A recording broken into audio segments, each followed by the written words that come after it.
முருகன் பக்தர்கள் அனைவருக்கும் அன்பு வணக்கங்கள்.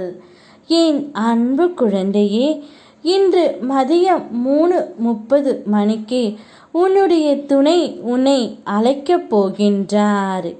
இனி உன்னுடைய வீட்டில் என்னுடைய ஆசிர்வாதத்தால் சுப காரியங்கள் நடக்கப் போகின்றது. நீ தோல்வியே அடைந்தாலும் துவண்டு விடாதே. உன்னை தூக்கிவிட நான் இருக்கின்றேன்.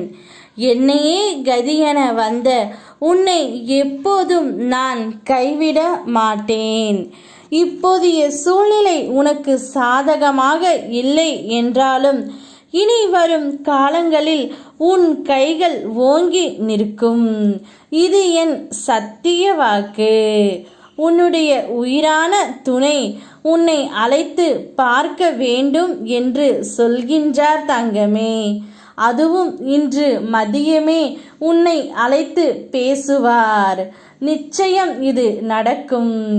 ஒரே ஒரு முறை இந்த பதிவை நீ கேட்ட அடுத்த நொடியே உன்னுடைய துணை உன்னை அழைப்பார் தங்கமே.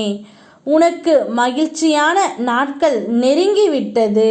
நீ எதை பற்றி கவலைப்படுகின்றாயோ பயப்படுகின்றாயோ அதை நான் உனக்கு அற்புதமாகவே செய்வேன்.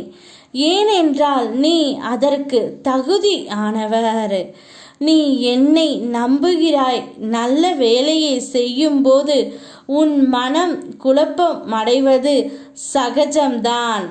ஆனால் உனக்கு என் மீது நம்பிக்கையும் பக்தியும் இருக்கின்றது அல்லவா? அனைத்தும் உனக்கு சுமூகமாகவே நடக்கும். வாழ்க்கையில் வெற்றி எந்த அளவிற்கு வருகின்றதோ அதே அளவிற்கு தோல்வியும் வரும். தோல்வியை நீ சந்தித்தால் மட்டுமே நிச்சயம் உனக்கான வழி பிறக்கும். எவ்வளவோ வேதனை, எவ்வளவோ துயரங்கள், இதிலிருந்து மீண்டு வந்திருக்கின்றாய். உன்னை கைவிடுவேனா என்ன? இனி நடக்கப் போவதை பார்த்து வியக்கப் போகின்றாய்.